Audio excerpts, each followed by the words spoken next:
What's up everyone, back for another beer review, and today I will be reviewing a beer from the Spencer Brewery, and they're out of Spencer, Massachusetts, and this is their Winter Warmer, the 2021 release. So they're calling this one an amber lager that is brewed with honey and spices. It comes in at 5.3% alcohol by volume. No IBUs listed in time of review.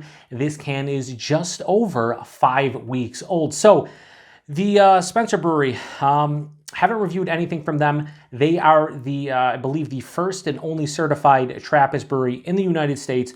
And we started getting stuff from them maybe 3 or 4 years ago. I have not tried any of their, year-round offerings, but in 2022, I'm going to grab some of their stuff and give it a proper review. Now, I picked up this one specifically because of a good friend of mine, a fellow beer tuber, Jesse, over at Bumpy Road Brewery. He reviewed this one as part of his 50-point inspection, and he loved this one. I forget what the score, but it was like high 40s, and he was just really digging on this one. I was like, you know what, Jesse? If I see this one, I'm going to review it as part of the holiday beers that I will do for the month of December 2021, and I found it, and I'm doing it. So shout out to Jesse, not only for, I really like Jesse's content, but the fact that he inspired me to grab this one. Thank you, good sir. Go check out his channel. Thing about Jesse is that I love that 50-point inspection is so different than most of the other beer tubers out there. So just wanted to give him a shout out and kudos to you, good sir. Anyway, so Winter Warmer at 5.3%. It's a little bit low, I feel like, but whatever. Now on the side here, they have a little bit of a spiel. I'll read real quick. It says, monk beekeeper Brother Adam tends to the St. Joseph's Abbey bees as they work among the wildflowers of the Abbey's rolling meadows and fields. The honey they labor to produce has helped to give this amber lager an old-time New England feel. So I brought out the, what is this? The stiff angle cell Trappist. I don't know if this is like their signature glass or whatever, but I bought this many years ago. I haven't used it in a couple of years, but that is an authentic Austrian Trappist brewery. I've had a couple beers from them in the past, never reviewed anything. Maybe I've grabbed some of their stuff too. I definitely got to grab more like Belgian influenced beers. So, this one's coming out a little bit. So be prepared for hashtag not proper glassware, hashtag Dirty Glass Mafia, because again, I gave this a great washing, but it's been so long since I used it. I feel like I'm going to have some Dirty Glass Mafia going on. We'll see how bad it is. So yeah, that's pouring out like an amber beer. And I think we might be okay with the Dirty Glass Mafia. Yeah, I'm surprised. I thought it was going to be terrible. I cleaned it extremely well, so that's great. So yeah, that's beautiful. It has this like amber, like real deep mahogany color. Like you could say amber, you could say mahogany. It looks like, I don't know, it just looks beautiful. It looks like almost a red ale to some extent. It has about a finger of this straight up tan colored head or khaki colored head. Pretty soap sudsy looking, not as creamy, but sure. Amber beer with, amber lager with honey and spices. Yeah, sure. Skin nose. Ooh, that's nice. So if I had to guess spices, because I couldn't find the spice for this one, I would say ginger and clove off the rip for me. Big ginger. Maybe a little allspice cinnamon thing going on. Not big on the nutmeg. I'm just trying to think of like pumpkin / winter warmer spices. I'm getting more of like a ginger, cinnamon, clove type of thing. There's a nice bready malt sweetness, but it's like a honey bread kind of malt sweetness, probably from the honey in conjunction with the malts. I'm not sure if I've ever had like a winter warmer that's, again, an amber lager. Most of them are ales, typically, 6, 7, 8%. So 5.3% amber lager with honey and spices. Low ABV winter warmer, but a different kind of take on it. I'm getting like brown sugar, sweeter caramelized sugars in general. It's almost like somebody took like a Vienna lager and kind of spiced it. That's kind of what I'm getting from it.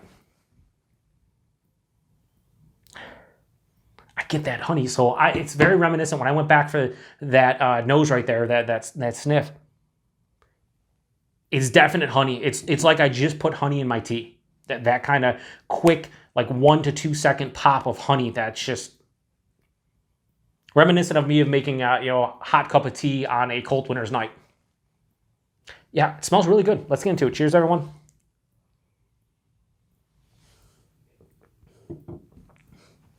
I will say this.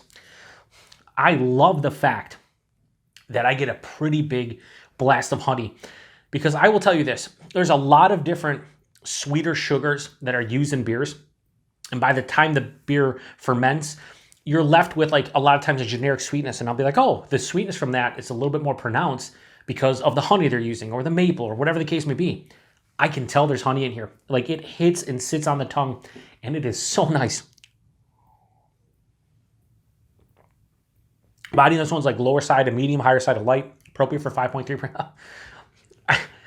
It's just the honey character is so fucking awesome in this beer. I cannot stress enough how cool the honey character is in here.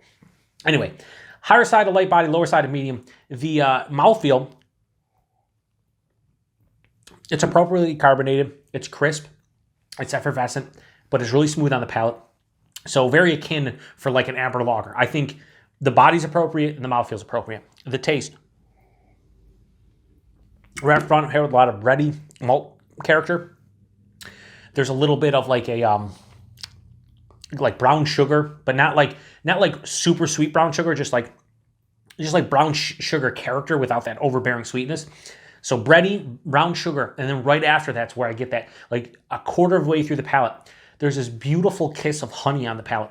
And it's delicate, it's robust, but it's very noticeable. And it's so cool because it hits you, it carries on through probably about another half of the palate, and then right on the end, it kind of goes away and fades. There's an omnipresent ginger, cinnamon, clove kind of spiciness that I was getting in the nose, but those are like the third or fourth characters.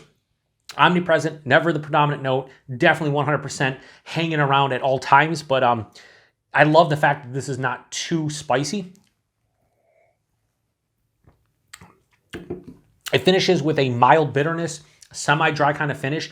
The thing I love about this is it's not too sweet. Like I'm getting bread, and I told you I'm getting brown sugar and honey, but it's more of like the concentrated flavors of those beers as opposed to like the overwhelming sweetness. You could if you take a spoonful of honey or like eat brown sugar, it's sweet. This shit's sweet.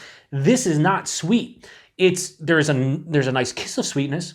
There's a little bit of sweetness, but this is not too sweet from the malt profile and the honey.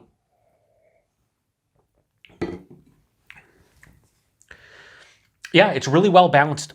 Bready, brown sugar, honey, those spices, the cinnamon, the ginger, the clove, finishes mildly bitter with a semi-dry type of finish. You can't really tell there's alcohol in here, but this would be, you know what this is? And I don't think I say this or I've ever said this about a winter warmer, honestly, but this is the most crushable, drinkable, sessionable winter warmer I've ever had. I could drink a 4-pack of this and you'd get a nice little buzz on. But I don't think these flavors are going to weigh down your palate. I don't think by like the third can, I'm going to be like, oh, too much of this. It's not. It's because it's a lager and it's so crisp and relatively clean and refreshing. Like it makes the drinkability infinitely more enjoyable. So here's the thing.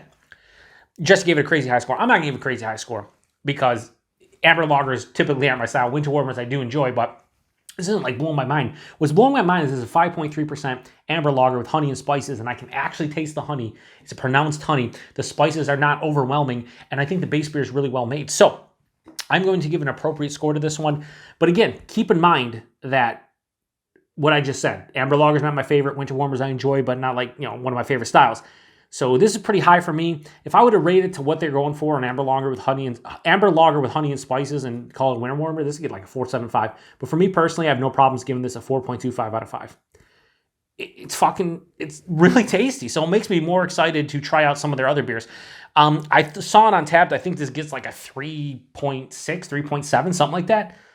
To me, this is way better than that. So, but to each their own. Everybody has their own palate. Everybody has their own enjoyment level. To me, this is really high. Not as high as what Jesse said, but I'm really happy that Jesse recommended this one and said he loved it because I'm really digging on this one. I might actually go buy another can or two of this before the end of the holiday season just to kind of drink off camera on days that I don't review. But anyway, price and availability, I believe these were $12 to $14 a 4-pack.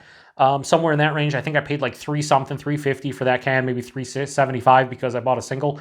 So $12 to $14, maybe a little expensive for an amber lager with honey and spices at 5.3%, but I ain't mad at it. And availability, I have no idea with Spencer. I know we have been getting their stuff, like I said, for 3 or 4 years. This is the first time I've ever seen this beer specifically, but if you get Spencer stuff in your area, you probably should see this. At this point, it should definitely be on the shelf. Maybe it's gone by now, but it showed up here in the last couple weeks, and I grabbed one because of Jesse. So, yeah, just a really fun beer, enjoyable.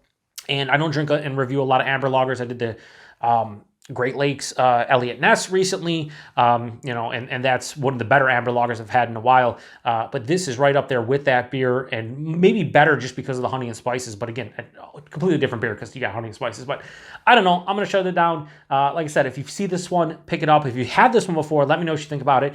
I think a 4.25 out of 5 is a higher score than I thought I was going to give it, but I'm really digging this beer in general. So appreciate everybody stopping by. To the next one. Cheers. Oh yeah, 5.3%. Sure, if you say so.